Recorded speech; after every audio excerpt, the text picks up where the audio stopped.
नमो नमः। देववाणी संस्कृतम YouTube channel में आप सभी का हार्दिक अभिनंदन है। मित्रों, देववाणी संस्कृतम यूट्यूब चैनल निरंतर 8 वर्षों से ऑनलाइन माध्यम से कार्य कर रहा है। आप हमारे कार्य का अवलोकन एक बार अवश्य कीजिएगा। यूट्यूब चैनल देववाणी संस्कृतम की प्लेलिस्टों को देख हम निरंतर सतत कार्य में लगे हुए हैं। आज से मित्रों हम एक नई सीरीज आरंभ करने जा रहे हैं। नई सीरीज है मित्रों, ये यूजीसी नेट जेआरएफ का जो पाठ्यक्रम तैयार किया गया है, उस पाठ्यक्रम में जो व्याकरण का पाठ है, क्या है? व्याकरण का पाठ है। उस व्याकरण के पाठ में, जिसमें व्याकरण भाषा विज्ञानम, मतलब व्याकरण का जो पाठ लिया है, व्याकरण है, उसके भाषा विज्ञान है, वाक्य पदी है, मतलब जो व्याकरण का पाठ है, उस व्याकरण के पाठ में जो भी विषय वस्तु रखी गई है, उसको आपको पढ़ाएंगे। ठीक है? तो आप नेट की तैयारी कर रहे हैं, जेआरएफ निकालने की तैयारी कर रहे हैं नेट के साथ, इसके अतिरिक्त इस विषय वस्तु को और भी अन्य कक्षाओं में सरकार के पाठ्यक्रम में चयन किया गया है, तो वो सभी पाठक भी इस सीरीज का लाभ ले सकेंगे। अब मानिएगा व्याकरण पाठ में इन्होंने सिद्धांत कौमुदी, भट्टोजी दीक्षित जी की जो सिद्धांत कौमुदी है, उसमें से व्याकरण का भाग लिया है। ठीक है? सिद्धांत कौमुदी में इन्होंने परिभाषा और संज्ञा का प्रकरण लिया है। ठीक है? और कारक का प्रकरण ले लिया है पूरा इन्होंने। क्या है? कारक का। और विभक्ति कारक एक ही है। ठीक है? उसके बाद में समास का प्रकरण उन्होंने जो सिद्धांत कौमुदी का है वो पूरा का पूरा रखा है। ठीक है? और फिर उसी के साथ में समास के साथ में समासांत प्रकरण भी जुड़ जाता है। और फिर उसके बाद में इसमें रखा गया है लुक समास भी उसी के अंदर आ जाता है। तद्धितेषु मत्वर्थीया। ठीक है? तद्धित प्रत्ययों में मत्वर्थीय प्रत्यय का प्रकरण इन्होंने सिद्धांत कौमुदी का पूरा लगाया है नेट और जेआरएफ के पाठ्यक्रम में। ठीक है? और तिङंत प्रकरण में कुछ धातुओं को और धातुओं के रूप दिखाए हैं वो। और फिर है स्त्री प्रकरण, माने स्त्री प्रत्यय प्रकरण। इतना, और इसके अतिरिक्त फिर अंत में है व्याकरण का महाभाष्य का पश्पशाहनिक। ठीक है? तो इसको पूरा पूरा अब इसकी मैं सीरीज चलाऊंगा, क्रमशः नहीं चलाऊंगा। इसमें जिस क्रम से है, मैं अपने अनुसार जो सबसे पहले पाठक चाहते हैं उसको पढ़ाऊंगा। ठीक है? तो ये उन सभी पाठकों के लिए है, और जो व्याकरण के महान विद्वान बनना चाहते हैं उनके लिए हमारे अलग कोर्स बने हुए हैं। ठीक है? व्याकरण का विशिष्ट अध्ययन, व्याकरणम सिद्धांत कौमुदी यूजीसी नेट जेआरएफ स्त्री प्रत्यय प्रकरण, अर्थात सिद्धांत कौमुदी में जितना भी स्त्री प्रत्यय प्रकरण है, वो सारा आपको हम पढ़ाएंगे क्रमशः, ध्यान रखेंगे। कई पाठक, कई क्या अधिकतर पाठक क्या विचार करते हैं कि हमारा नेट कंप्लीट हो जाए, हमारा जेआरएफ निकल जाए और हमको स्कॉलरशिप भी मिलने लगे, और वो साथ में विचार करते हैं कि हमें ये पढ़ना ना पड़े, हमें गाइड के माध्यम से हम जो ऑप्शनल जो प्रश्न होते हैं उनको कोई गाइड में बनी हो उसमें देख करके हम उसको याद कर लें। ऐसा करने से कोई भी गाइड आपको, यदि गाइड मात्र पढ़ लेने से आपका जेआरएफ कभी नहीं हो सकता, जेआरएफ कभी नहीं हो सकता। जो गाइड होती हैं, कुंजी होती हैं, वो सहायक ग्रंथ के रूप में होती हैं। जब आपने किसी विषय वस्तु की जो मूल विषय वस्तु है उसको पूरा एक बार पढ़ लिया है, फिर आप तैयारी करना चाहते हैं तो उसमें आपकी जो कुंजी है, गाइड हैं, वो आपकी सहायता कर सकती है आपकी तैयारी में। परंतु आप जिस विषय की तैयारी कर रहे हैं, आपने उसकी मूल विषय वस्तु को पढ़ा ही नहीं है और आप सीधा उस विषय की गाइड को लेकर के बैठ गए, कुंजी को लेकर के बैठ गए और उससे तैयारी करने लगे, तो आप 100% असफलता के लिए कार्य कर रहे हैं। आप सफल नहीं हो सकते। इसलिए यदि आप नेट और जेआरएफ को कंप्लीट करना चाहते हैं तो नेट और जेआरएफ के सिलेबस में, पाठ्यक्रम में जो विषय वस्तु है, एक बार पहले उसे अच्छी प्रकार से समझ करके पढ़ें, फिर परीक्षा के लिए तैयारी करें। ये ध्यान रखेंगे तभी निकल सकता है, क्योंकि आगे धीरे धीरे जो परीक्षा है, जो कंपटीशन है अब और कठिन होता जा रहा है, इसलिए परीक्षा पत्र और कठिन बनेगा। अब वही लोग क्लियर कर पाएंगे जो लोग पहले मूल विषय वस्तु को अच्छी प्रकार से समझ करके पढ़ते हैं, फिर बाद में तैयारी करते हैं।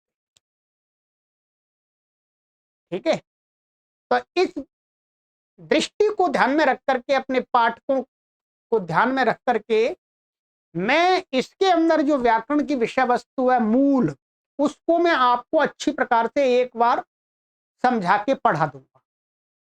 फिर बाद में आप गाइड या किसी कुंजी के माध्यम से आप तैयारी करें, नोट्स बनाएं, परंतु बिना मूल विषय वस्तु को पढ़े हुए आप कभी भी नेट जेआरएफ नहीं कर सकते, ध्यान रखेंगे। आप तुक्का नहीं लगेगा आपका,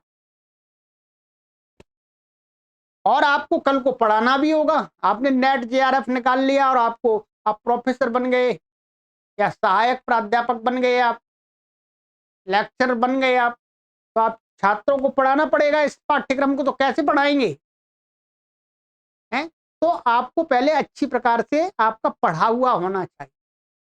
तो इस दृष्टि से मैं इस सीरीज को चला रहा हूं। ठीक है, तो सबसे पहले मैंने रखा हुआ है इसमें स्त्री प्रत्यय प्रकरण। ठीक है, ध्यान रखेंगे। प्लेलिस्ट हम बना देंगे यूजीसी नेट जेआरएफ स्त्री प्रत्यय प्रकरण, इस प्रकार से प्लेलिस्ट का नाम हो जाएगा।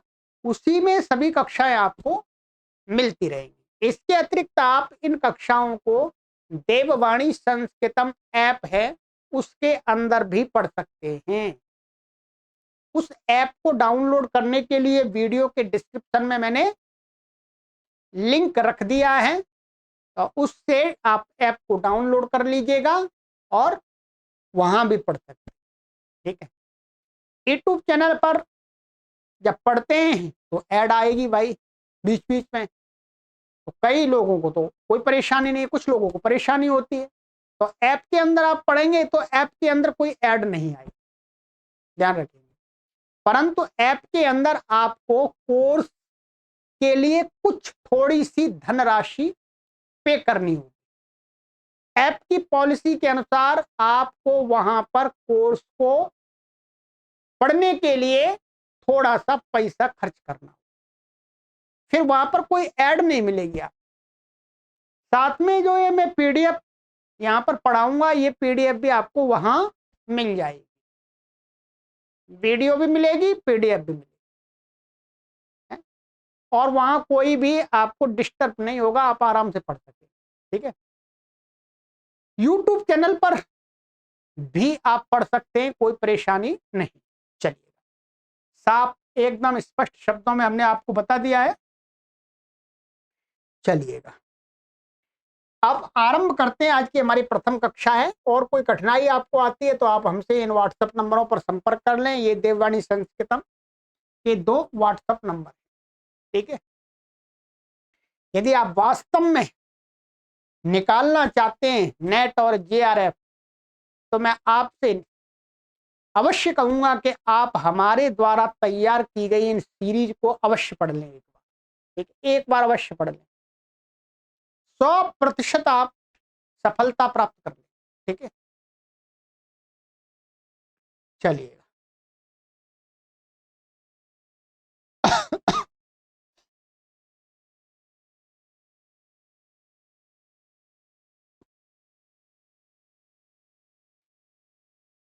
सबसे पहला यहां पर लिखा हुआ अथ स्त्री प्रत्यय प्रकरण। अथ माने अब यहां से आगे स्त्री प्रत्यय हैं, माने स्त्रीलिंग के जो प्रत्यय हैं व्याकरण के अंदर, उनका प्रकरण आरंभ हो रहा। ये सामान्य चीजें तो आपको पता होना चाहिए, प्रत्यय क्या होता है, स्त्रीलिंग क्या होता है, नपुंसकलिंग का क्या होता है, क्योंकि आप नेट और जेआरएफ की तैयारी कर रहे हैं। आपने शास्त्री कर लिए, आपने बीए कर लिए, तब आप यहां तक पहुंचे हैं, तो ये कुछ सामान्य बातें तो आपको पहले पता होना चाहिए। इन सामान्य बातों को बताने की आवश्यकता नहीं है कि प्रत्यय क्या होता है। प्रत्यय तो आपको पता ही है? यदि प्रत्यय नहीं पता है और आपने बीए कर लिया, शास्त्री कर लिया, या आचार्य कर लिया अथवा आचार्य कर रहे हैं, तो मुझे तो आश्चर्य ही है कैसे हो रहा है ये सब कुछ। तो यहां से आगे कि संस्कृत भाषा के अंदर 3 प्रकार के शब्द हैं। क्या है? 3 प्रकार के शब्द हैं। एक शब्द है स्त्रीलिंग शब्द, और एक शब्द है पुल्लिंग, पुल्लिंग, और एक शब्द है नपुंसकलिंग। ध्यान रखेंगे, 3 प्रकार के शब्द हैं, स्त्रीलिंग, पुल्लिंग और नपुंसकलिंग। जितने भी संस्कृत के जो शब्द हैं, शब्द जो जो जो एक तिङंत होते हैं, वो नहीं, जो शब्द, ठीक है, सुबंत जिनको कह सकते हैं, तो वो 3 लिंगों के दिखाई देते, 3 लिंगों में उनको रखा गया है। ठीक है, एक तो पुल्लिंग होते हैं, एक नपुंसक लिंग होते हैं, और एक स्त्रीलिंग। स्त्रीलिंग व पुल्लिंग और नपुंसक लिंग शब्दों को बनाने के लिए कोई अलग से प्रत्यय नहीं आता, ये ध्यान रखेंगे। परंतु पुल्लिंग और नपुंसक लिंग से भिन्न जो तीसरा लिंग है, जब हम कहते हैं स्त्रीलिंग है, तो उसमें स्त्रीलिंग तभी कहते हैं जब उसमें स्त्रीलिंग को बताने के लिए कोई प्रत्यय आता है। वो कौन कौन से प्रत्यय हैं, ये सब कुछ इसमें आप जानेंगे। ठीक है, तो वो प्रत्यय जैसे ही लगा देंगे तो शब्द का लिंग क्या बन जाएगा? स्त्रीलिंग। ठीक है, अब आप इसको, आपको ये ध्यान रखना है, जैसे हिंदी में क्या होता है कि जो चेतन कोई होता है उसको हम पुल्लिंग कह देते हैं, और जड़ होता है, अचेतन को कहने वाला शब्द है, उसको नपुंसकलिंग कह देते हैं, मोटे मोटा। परंतु यहां पर ऐसा नहीं,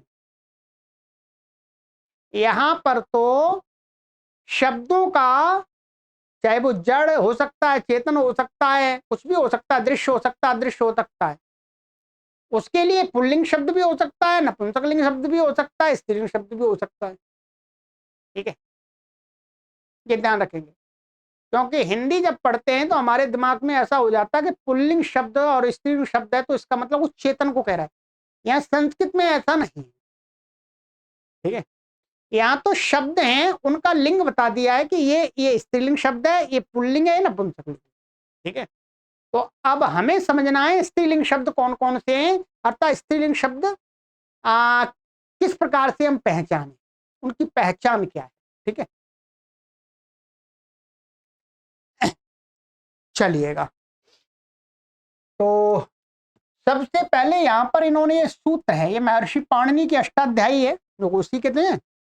तो जो भट्टोजी दीक्षित जी ने जो पहला सूत्र स्त्री प्रकरण में ये लिया है, यहां से नंबर 1 सूत्र है स्त्रियाम। ये संख्या लिखी है, कौन सी संख्या लिखी है, ये अष्टाध्यायी की सूत्र संख्या लिखी है। पहली संख्या अध्याय को बताती है, दूसरी संख्या पाद को बताती है, तीसरी संख्या सूत्र को बताती है। इसका अर्थ हुआ अष्टाध्यायी में चौथा अध्याय प्रथम पाद का ये तृतीय सूत्र है, तीसरे नंबर का सूत्र है। इस प्रकार से आपको पहचानते जाना। यहां पर सिद्धांत कौमुदी की संख्या नहीं दी है, ये मैंने पीडीएफ इससे बनाई है, ये मेरे पास में सिद्धांत कौमुदी भी है। ठीक है,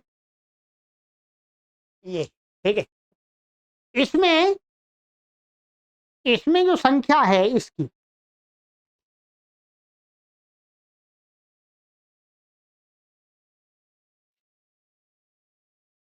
453। सिद्धांत कौमुदी की यदि आप सूत्रों की संख्या देखेंगे तो वो संख्या है 453। ठीक है, अब आप आराम से समझते जाइएगा, यहां से ये पहला सूत्र 453 से आरंभ हो रहा है। अब एक एक बढ़ाते जाइएगा, आगे बताने की आवश्यकता नहीं है, ये 454वां हो जाएगा। यहाँ पर ये जो संख्या लिखी है 1 2, ये क्या है, ये मेरे पास में एक नेट जेआरएफ की जो मूल विषय वस्तु है व्याकरण की, वो सारे ग्रंथों का इसमें मूल का पाठ दिया है। ठीक है, मूल का पाठ दिया है, आप भी इसको मंगा सकते हैं। तो यहां पर पहला सूत्र स्त्री प्रकरण का दिया है स्त्रियाम। स्त्रियाम, ये स्त्रियाम क्या है, स्त्री शब्द का सप्तमी विभक्ति एक वचन का रूप है। क्या है, सप्तमी विभक्ति एक वचन का रूप है, जो हमें थोड़ा विभक्ति का भी ज्ञान तो होना ही चाहिए। सप्तमी विभक्ति एक वचन का रूप है। इसका मोटा सा अर्थ क्या हो जाता है, स्त्री या स्त्री में, स्त्री माने स्त्री के विषय में, स्त्री के विषय में अर्थात स्त्री लिंग के विषय में। ठीक है, तो मैं अर्थ आ रहा है, तो ये स्त्रियाम सूत्र, इसका जो अर्थ किया है भट्टोजी दीक्षित जी ने, वो क्या किया है, अधिकारोयम समर्थानामिति यावत, कि ये जो सूत्र है ये अधिकार सूत्र है। व्याकरण जब आप पढ़ते हैं क्रमशः तो वहां बताया जाता है, कुछ संज्ञा सूत्र होते हैं, कुछ विधि सूत्र होते हैं, कुछ परिभाषा सूत्र होते हैं, कुछ अपवाद सूत्र होते हैं, उत्सर्ग सूत्र होते हैं। ठीक है, नियम सूत्र होते हैं। तो उनमें से ये जो सूत्र है ये किस प्रकार का है, भट्टोजी दीक्षित जी कहते हैं अधिकारोयम, माने अधिकार आयम, ये अधिकार को बताने वाला सूत्र है। और ये अधिकार कहां तक चलेगा, अधिकार का अर्थ वास्तव में होता है सीमा, भाई मेरा वहां तक अधिकार है। जैसे कोई गांव का मुखिया कहता है भाई मेरा अधिकार उस गांव की सीमा तक है, वो भी तो अधिकार है। तो यहां पर कहते हैं कि भाई ये अधिकार सूत्र है, पर ये अधिकार सूत्र कहां तक इसकी सीमा चलेगी? हाँ, इसकी सीमा अनंत तो नहीं है। तो कहते हैं इसकी सीमा, इसका जो अधिकार चलेगा वो चलेगा समर्थानाम इति यावत्। ये सूत्र है, एक इतना नहीं है, ये सूत्र है समर्थानाम प्रथमाद वा। ठीक है, क्या है? समर्थानाम प्रथमाद वा।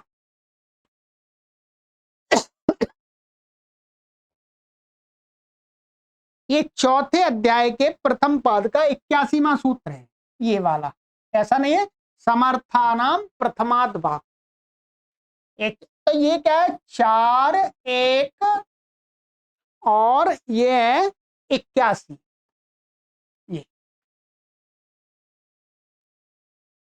ये सूत्र है समर्थानाम प्रथमाद वा।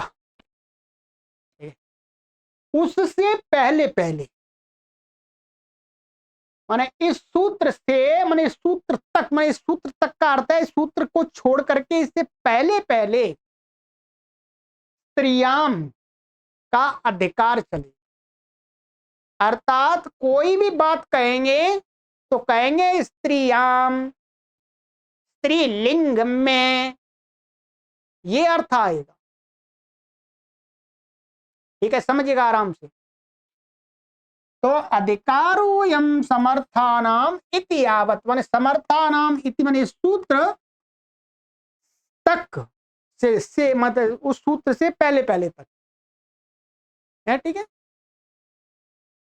तो अब समझ लीजिएगा। ठीक है, अब स्त्रीलिंग का प्रकरण है तो स्त्रीलिंग की बात बताएंगे।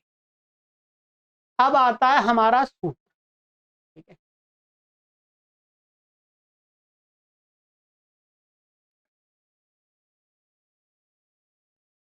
अजाद्य तष्टा, इसके आगे का सूत्र क्या है? 4 1 4 अजाद्य तष्टापीय सूत्र है। ठीक है, इसके दो भाग कर लीजिएगा आप, एक अजाद्य तह और एक टाप। मैं अलग अलग कर देता हूं। ठीक है, अजाद्य तह और दूसरा भाग है इसका टाप। ये क्या है? प्रत्यय है, ध्यान रखेंगे। ये क्या है? टाप प्रत्यय। पीछे से तीसरे अध्याय में एक सूत्र पढ़ा है प्रत्यय, तो वो इसमें निरंतर आ रहा है, बता रहा है ये क्या है? प्रत्यय। टाप, टाप क्या है? प्रत्यय। और इसमें कुछ शब्द हैं जो अभी बता रहे हैं इस व्याख्यान में। अब क्या होगा? स्त्रीलिंग में टाप प्रत्यय होता है, अर्थात हम ये कहेंगे कि ये शब्द स्त्रीलिंग है तो इसका मतलब यहां पर टाप है, तभी हम स्त्रीलिंग कह रहे हैं। इसके अलावा और भी प्रत्यय हो तो बताएंगे अभी आगे। अब कहते हैं अजादीनाम अकारान्तस्य च वाच्यम यत स्त्रीत्वम तत्र द्योत्ये टाप स्यात्। अब इस बात को समझना है आपको कि आजादी, ये क्या है? आजादी एक गण है यहां पर। क्या है? आजादी माने अज आदि। ये अज, अज शब्द है, अज का अर्थ होता है बकरा। क्या है? बकरा।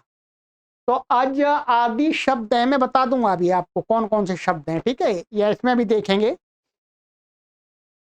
तो अज आदि शब्द और अकारांतस्य, अकारांतस्य का अर्थ है ह्रस्व अकारांत। क्या है? ह्रस्व आकार जिसके अंत में है ऐसा शब्द। एक तो ये इस समूह में पड़े हुए शब्द हैं वो शब्द, और एक दूसरे शब्द ह्रस्वकारांत। अब आप कह रहे होंगे ये भी तो ह्रस्वकारांत है, ये भी ह्रस्वकारांत में, उसका अभी ये शंका उठा करके इसका समाधान करेंगे। ठीक है, तो यहां पर कहते हैं कि जो आजादी शब्द है, इस आजादी गण में पड़े हुए शब्द हैं, उनका जो वाच्य, क्या वाच्य, वाच्य माने इन शब्दों के द्वारा जिस अर्थ की प्रतीति होती है वो वाच्य होता है। जैसे लेखनी, लेखनी शब्द में बोल रहा हूं, इसका अर्थ क्या है, ये है यहां पर सामने। तो लेखनी शब्द का वाच्य क्या हो गया, ये हो गया। हस्तः, हस्त शब्द का वाच्य क्या हो गया, ये हो गया। अंगुली, अंगुली शब्द का वाच्य क्या हो गया, ये। आराम से समझ में आ गया होगा। आजादी नाम अकारांतस्य च, माने जो आजादी गण में पठित शब्द हैं और जो ह्रस्वकारांत शब्द हैं, उनका जो वाच्य, क्या है वाच्य, यत् स्त्रीत्वम,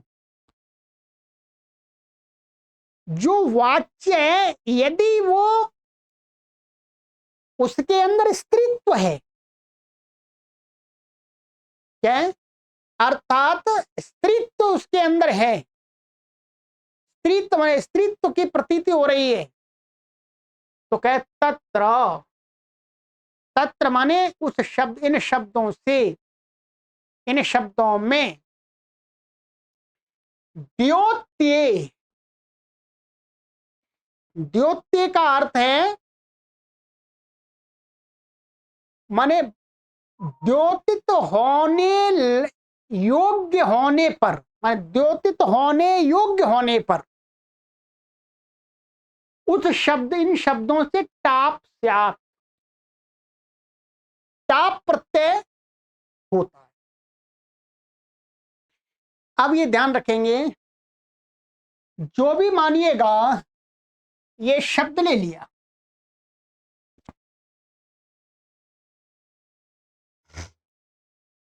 इसके अतिरिक्त मैं आपको दूसरा शब्द लेता हूं अभी।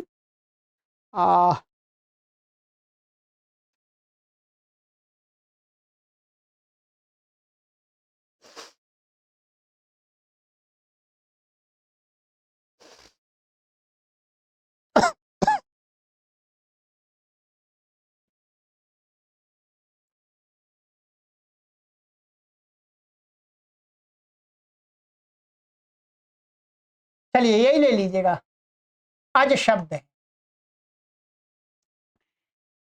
अज शब्द का ये प्रातिपदिक है, ये वास्तव में ना तो पुल्लिंग है, ना स्त्रीलिंग है, ना पुंसकलिंग है, क्योंकि इसका हम प्रयोग नहीं कर सकते।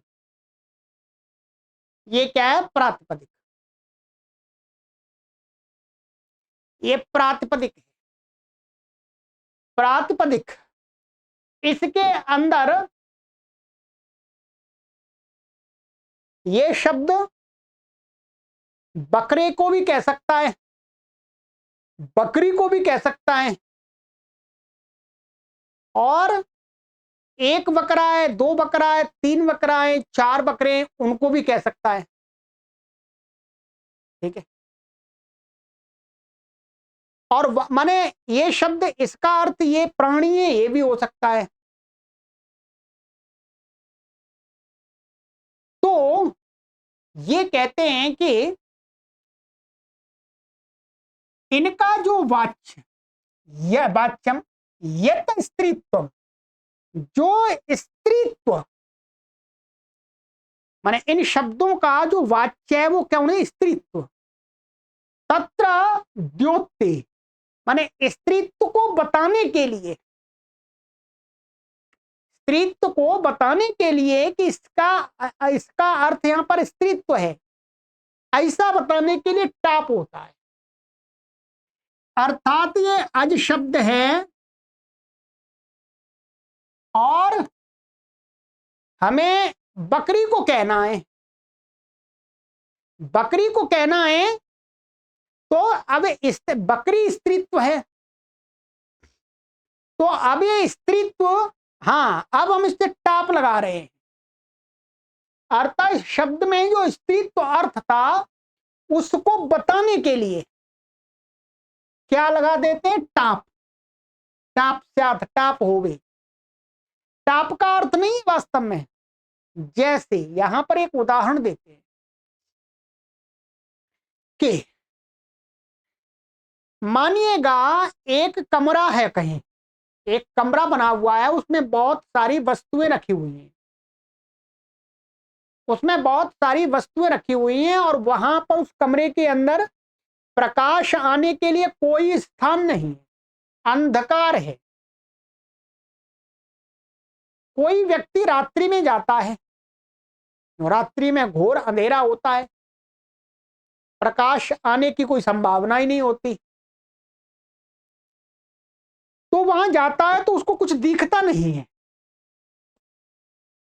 उसको कुछ दिखता नहीं है। तो उसको दिखता नहीं है तो वो ये नहीं कह सकता कि इस कमरे में कुछ नहीं है, ये तो नहीं कह सकता। जैसे ही वहां पर वो दीपक जलाता है या बल्ब जला देता है, तो उस जिस कमरे में उसको कुछ नहीं दिख रहा था, उसी कमरे में जो भी उस कमरे के अंदर वस्तु है वो सारी दिखाई देने लगती है। तो जो जो दीपक है अथवा जो बल्ब है, बल्ब ने उस चीजों को बना नहीं दिया,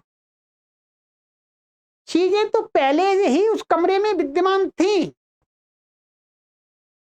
परंतु वो प्रकाशित नहीं हो रही थी, दिखाई नहीं दे रही थी। तो वे तो उस दीपक ने, उस बल्ब ने क्या कर दिया? दिखा दिया। ठीक है, वैसे ही इस शब्द में स्त्रीत्व भी है, पुंसत्व भी है, परंतु स्त्रीत्व पता कैसे लगे कि स्त्रीत्व है? तो उसी स्त्रीत्व को बताने के लिए, उसी स्त्रीत्व को बताने के लिए ये टाप आ जाता है, यहां पर टाप ले आते हैं तो हमें इसके अंदर जो स्त्रीत्व है वो पता लग जाता है। अच्छा है, बकरी को कह रहा है, स्त्री बकरी को बताने के लिए ये वो इसका अर्थ नहीं है, ध्यान रखेंगे, इस बात को समझ लेना है। मैंने उदाहरण आपको दे दिया है। तो ये क्या है? ये दीपक का काम करता है, इसके अंदर स्त्रीत्व था। ये अज शब्द बकरी को भी कहता है और बकरे को भी कहता है, परंतु बकरे को तो ये बिना किसी प्रत्यय के कह देता है, परंतु बकरी को बताने के लिए इसको विशेष बल्ब की आवश्यकता होती है, टाप बल्ब की, टाप दीपक की। जब टाप दीपक इसके साथ जोड़ते हैं तो इसके अंदर जो स्त्रीत्व अर्थ है वो एकदम प्रकट हो जाता है। तो वही कहा तत्र द्योत्य, माने स्त्रीत्व के द्योत्य होने पर, माने स्त्रीत्व जब बताना हो तब टाप होना चाहिए, टाप कर देना चाहिए। ठीक है, यहां पर आप तो प्रौढ़ विद्यार्थी हैं, ठीक है, जो व्याकरण में ये सिद्धांत है कि जो शब्द होते हैं प्रातिपदिक, उनको पंचक माना गया है, माने 5 अर्थ उसके माने गए हैं। ठीक है, जिसके में एक तो संख्या भी आ जाती है, लिंग भी आ जाता है। ठीक है, तो जो पंचक होता है, पंचक भी मैं आपको बता देता हूं क्या होता है।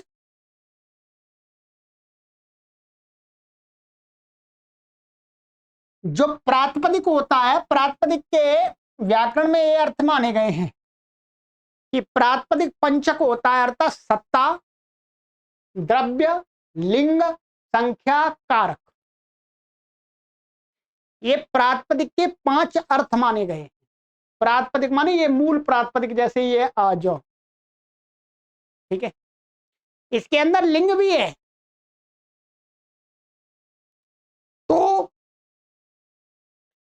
यहां पर ये बताना चाह रहे हैं कि ये जो टाप होता है उसका अर्थ स्त्रीत्व नहीं होता है, ये स्वार्थ में होता है।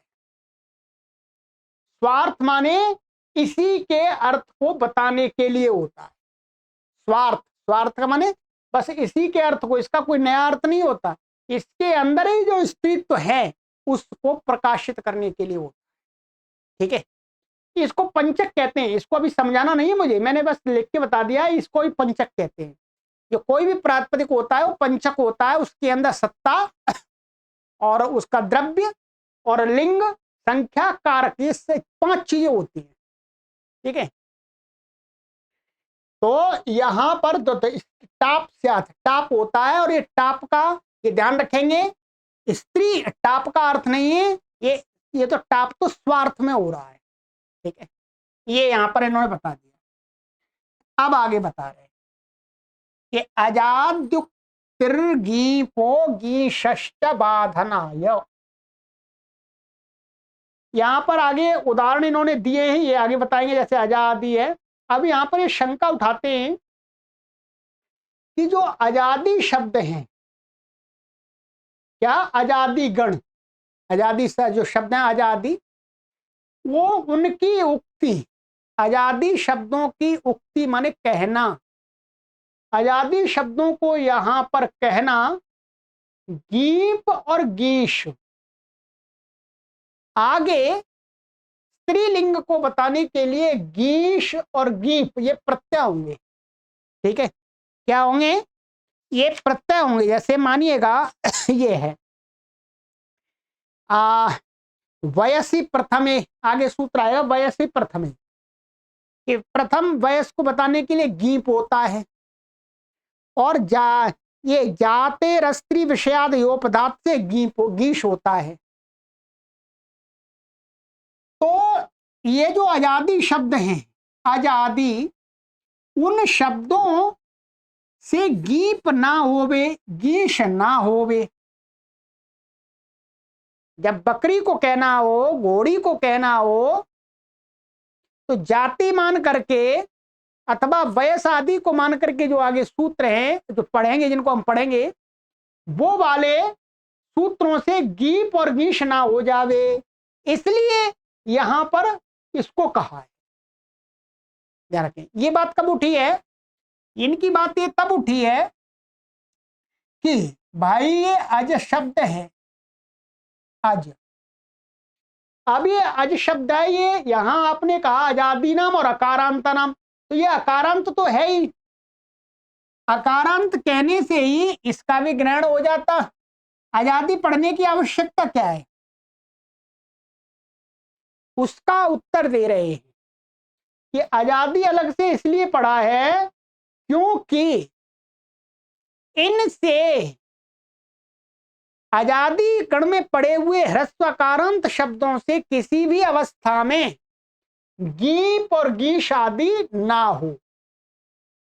ठीक है, गीश और गीप ये ह्रस्व अकारांतों से भी होते हैं, जैसे ये शब्द है कुमार, कुमार से स्त्री लड़की को कहना होता है तो क्या बनता है, कुमारी, ये भी तो ह्रस्वकारांत है। इसके लिए विशेष सूत्र है, इसलिए बनाया ये।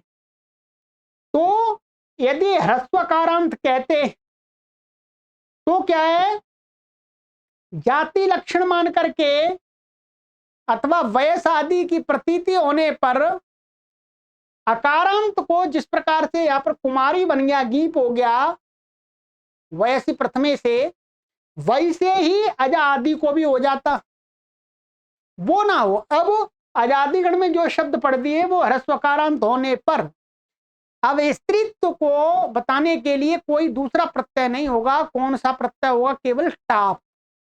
ये बात आपको समझ में आ गई। ठीक है, तो उसके बाधन के लिए आप बताते हैं, जैसे आजा, ठीक है, आजा शब्द क्या है, आजादीगण में पड़ा हुआ है। अजा शब्द यहां पर आजादीगण में लिया है इन्होंने, ये अजा। तो अज शब्द से यहां पर क्या हो जाता है, ये अज, और इससे स्त्रीलिंग स्त्रीत्व बताने के लिए टाप आ जाता है। टाप आ गया, टाप की क्या है, पकीत संज्ञा हो जाती है, टकीत संज्ञा हो जाती है। हलंत्यम तस्य लोपा दर्शनम लोपा, ये पता ही आपको व्याकरण इतना तो। और चुटू है, चुटू से टकार की संज्ञा हो गई, तो क्या बच गया, आ बच गया। आ आकाश सवर्ण दीर्घ से इसमें मिल जाता है, तो क्या बन जाता है, अजा। फिर इससे स्वादी उत्पत्ति करते हैं, सु आता है उसका लोप कर देते हैं, तो क्या बन गया, अजा, ऐसे बन गया। ठीक है, यहाँ स्वादी उत्पत्ति हमें नहीं दिखानी, ठीक है, स्वादी उत्पत्ति का तो अलग प्रकरण है। तो ये अजा, तो वास्तव में ये अजा क्या बनता है, प्रातिपदिक, ये बनता है प्रातिपदिक, स्त्रीत्व को बताने के लिए। अजा शब्द ये कैसा बन गया, अब इसके रूप चलाएंगे। ठीक है,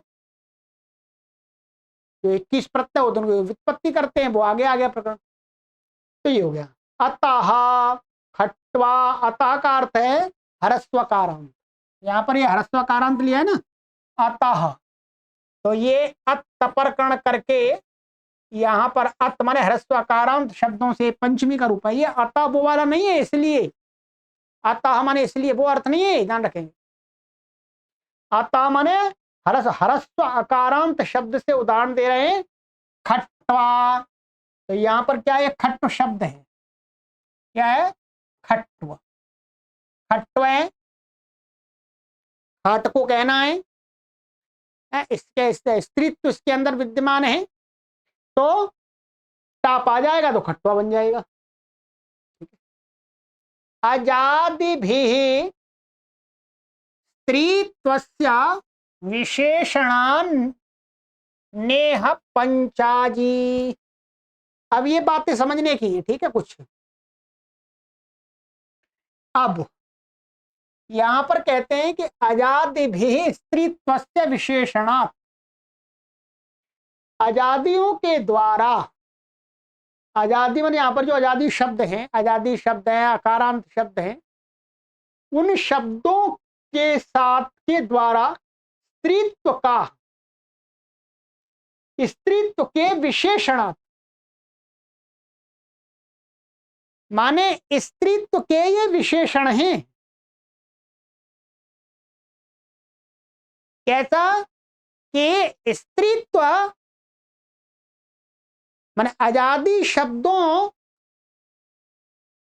के द्वारा स्त्रीत्व का विशेषण होने से न इह, ये पंचाजी यहां पर टाप नहीं होता।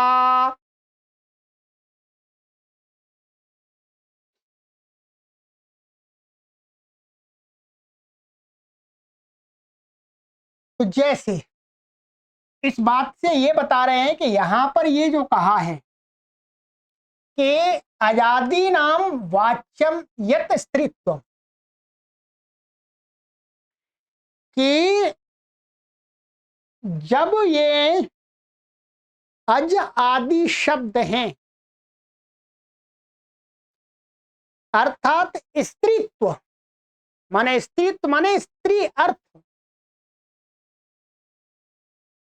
को जब अज आदि के द्वारा कहा जा रहा हो, अज है आदि जो अश्व आदि है, स्त्रीत्व को विशेष से बनाया, क्या है, स्त्रीत्व को विशेष बनाया, और अज आदि क्या बने, विशेषण। ध्यान रखेंगे, इसका अर्थ ये हुआ कि जब अज आदि जो शब्द हैं, जब स्त्रीत्व प्रधान अर्थ वाले होंगे, क्या है, स्त्रीत्व प्रधान अर्थ वाले होंगे, तब ही ये टाप होता है। जब अज शब्द स्त्रीत्व अर्थ को लेकर के अप्रधान हो जावे, गौण हो जावे, तब नहीं होगा। तो वही कहते हैं अजादि भी स्त्रीत्वस्य विशेषणात्, माने यहां पर जो कहा है आजादियों का जो स्त्रीत्व, स्त्रीत्व के विशेषण होने के कारण से, माने आजादियों को क्या किया है यहाँ पर विशेषण बना दिया और स्त्रीत्व को बनाया विशेष्य, तब जाकर के टॉप कहा है यहाँ पर। ये कहा ना आजादी नाम अकाराम तच्च वाच्यम यत स्त्रीत्वम। भाई लेखनी शब्द और लेखनी का जो ये वाच्य है अर्थ, तो ये जो ये अर्थ है ये विशेष्य है और लेखनी शब्द क्या है विशेषण। समझिए आप स्पष्ट। वैसे ही जब ऐसा होगा स्त्रीत्व तो यहां पर प्रधान रहेगा और आजादी गौण रहेंगे, आजादी शब्द माने दो चीज है, आजादी शब्द और उनका अर्थ ठीक है, और अर्थ भी यहां पर स्त्रीत्व, तो आजादी भी स्त्रीत्व से विशेषणात्, माने आजादी के द्वारा, आजादी जो है उनको यहां पर कैसा बताया गया, स्त्रीत्व का विशेषण, स्त्रीत्व प्रदान। इस कारण से यहां पर ये है अज, यहां पर जब स्त्रीत्व प्रधान होता है, इसका अर्थ स्त्रीत्व होता है, तब इसको टाप हो जाता है, क्योंकि अज वो स्त्रीत्व अज शब्द के द्वारा कहा जा रहा है, जो स्त्रीत्व वाच्य है वो अज शब्द के द्वारा कहा जा रहा है यहां पर, ठीक है। परंतु ना इह यहां पर नहीं हो सकता, कहां पर, पंचाजी, पंचाजी ये क्या है, ये समाहार का समस्त पद है, पंचानाम अजानाम समाहार, इसको क्या करना है, ये ऐसा है, पंचानाम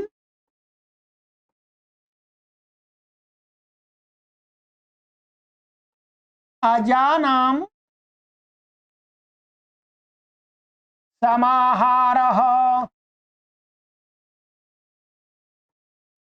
यहां पर समाहार अर्थ में,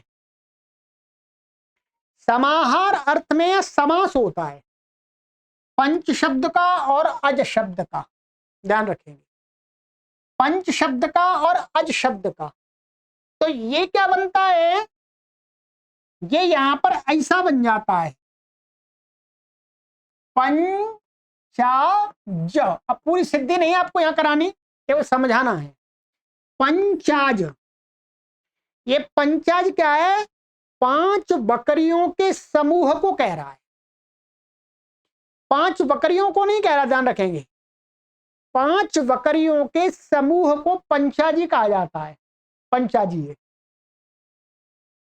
अब यहां पर क्या है, ये था तो पहले अजा था समास, फिर उसको ह्रस्व हो जाता है व्याकरण के नियम से, पंचाज।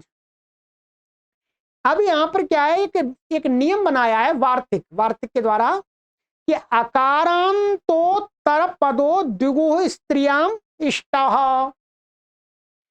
के ये द्विगु समास भी है, समाहार है और संख्या आदि में तो संख्या पूर्व द्विगु, ये द्विगु समास है। तो द्विगु समास के लिए जो वार्तिक बनाया है कि अकारांत, अब ये अकारांतोत्तर पदो द्विगु स्त्रियाम इष्टः, के ह्रस्व अकारांत यदि कोई द्विगु समास है तो उसको ऐसा कहना चाहिए कि वो स्त्रीलिंग शब्द है। क्या है, स्त्रीलिंग।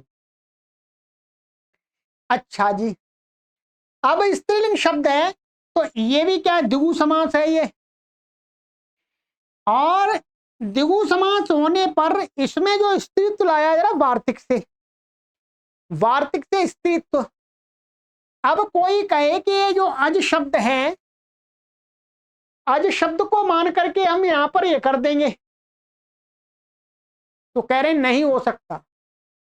क्यों, क्योंकि ये जो अज शब्द है, इस पंचाज का जो अर्थ है वो है समूह, समूह रूपी स्त्रीत्व है यहां पर,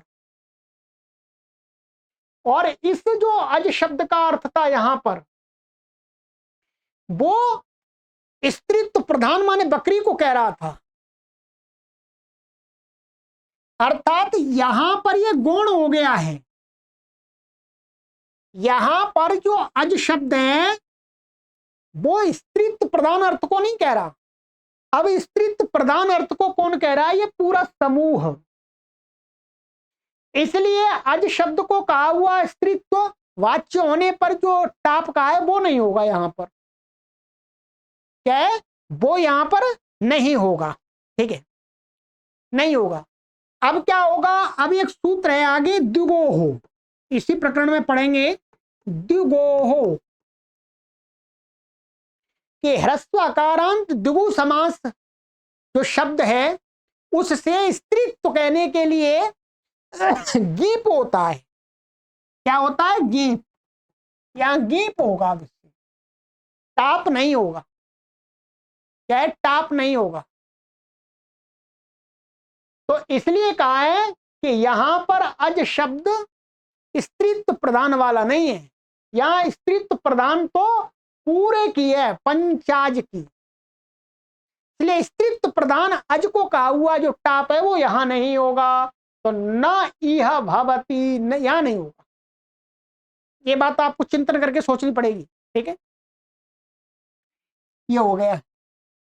अब क्या बता रहे आगे? अत्र ही समासार्थ समाहार निष्ठम स्त्रीत्व। कहते हैं क्योंकि यहां पर तो पंचाज में ये पंचाज में समासार्थ माने समास का जो अर्थ समाहार निष्ठ माने समूह रूपी, समूह रूपी यहां पर स्त्रीत्व बनाया गया है वार्तिक से। निष्ठम स्त्रीत्व, वो स्त्रीत्व है, इस पूरे का है, न कि इसका अकेले का। अकेले को मान के कहा हुआ कार्य यहां नहीं हो। जो गीप हो रहा है उसके लिए तो अलग सूत्र है, द्विगु हो। ठीक है, तो द्विगु संज्ञा तो पूरे की है, तो द्विगु संज्ञा पूरे की है, तो यहां पर पूरे का स्त्रीत्व प्रधान में जो प्रत्यय है गीप वो हो जाएगा। ठीक है, चलिएगा। आज की पहली कक्षा है तो मैं थोड़ा पढ़ाऊंगा, थोड़ा इसको आगे पढ़ाऊंगा। ठीक है, अब जैसे उदाहरण दे रहे हैं, जैसे आजा, अज से अजा बन गया, एडक से एडका, अश्व से अश्वा, चटक से चटका, मूषक से मूषिका। ठीक है, एषु जाति लक्षणों गीश प्राप्त। अब ये बता रहे हैं कि ये शब्द है आजादी गण में, आजादी गण में पढ़े हैं। ये क्या है वास्तव में? आज एडक, एडक माने भेड़, एडक, अश्व, ये शब्द कैसे हैं? जाति को कहते हैं, बकरी जाति को, भेड़ जाति को, घोड़ा जाति को कहते हैं। जातिवाचक है ना, किसी एक का तो नाम नहीं है, तो ये जातिवाचक शब्द है। जातिवाचक शब्द होने के कारण क्या, स्त्रीत्व में एषु माने इन शब्दों में जाति लक्षण गीश प्राप्त है। जाति लक्षण गीश का अर्थ है, आगे सूत्र है, जाते रस्त्री विषयात योपधात। क्या? जाते रस्त्री विषयाद योपधात। तो इनमें गीश प्राप्त था, गीश हो जाता। यदि आजादी गण में नहीं पढ़ते, अकारांत मान के चलते, तो अकारांत का अपवाद ये सूत्र है जाति लक्षण। तो अजी एडकी अश्वी ऐसा बन जाता, गलत। अब आजादी गण में पढ़ दिया है तो यही होगा। ठीक है, इसी प्रकार से बाला वत्सा होढ़ा मंदा विलाता एषु वयसि प्रथमे इति गी प्राप्त। ये बाल शब्द है, ये भी आजादी गण में पढ़ा हुआ है। वत्स शब्द है, ये आजादी गण में पढ़ा हुआ है। ऐसे होड़, मंद, विलात, तो ये भी क्या है? ये ह्रस्वकारांत है। तो इनमें क्या है? ये प्रथम वयस को कहते हैं, प्रथम वयस की प्रतीति होती है। बाला माने जो पहली वयस की जो लड़की है। तो इसमें वयसी प्रथमे से अकारांत मान करके गीप प्राप्त था, इसलिए गण में पाठ किया है कि ये गीप ना हो, आजादी गण में इनसे टाप ही हो। ठीक है, चलिएगा, ये स्पष्ट हो गया आपका। अभी आज की कक्षा में नहीं हो पाएगा ये, अभी काफी टाइम लगेगा। ठीक है, तो अब इतना आप समझ लीजिएगा इसको। ठीक है, इतना सरल नहीं है आप सोचते हैं। नेट और जेआरएफ ये आपको पढ़ाना, यदि पढ़ जाए, आपको पढ़ाने के लिए दिया जाएगा, जब आप प्रोफेसर बनेंगे तो पढ़ाएंगे कैसे आप? ठीक है, तो पाठ्यक्रम में तो इसीलिए रखा है कि आपको आगे चल के पढ़ाना है, तो आपको चेक किया जाए कि आपको आता है कि नहीं आता। जब आपको ही नहीं आता तो आप पढ़ाएंगे क्या, खाक है। तो पहले पढ़ाना आना चाहिए ना हमको। अब मुझे कोई पढ़ाने के लिए देगा तो मैं पढ़ा तो दूंगा। चलो मैं तो नेट जेएफ नहीं कर रहा हूं, पर मैं पढ़ा तो सकता हूं, क्योंकि मैं इसको पढ़ाने में समर्थ हूं, मुझे पता है। ठीक है, तो ये ठीक है, चलिएगा अब आगे की कक्षा में मिलते हैं। ये यहाँ पर कुछ वार्तिक दिए हैं, वार्तिक हैं, उनको समझाने में समय लगे। तो अब ये स्त्रीत्व प्रकरण चल गया है, मैं तो यही निवेदन करूंगा सभी पाठक इसको पढ़ें, अपने मित्रों को भी सूचना दे दीजिएगा। सर्वेभ्यो नमः।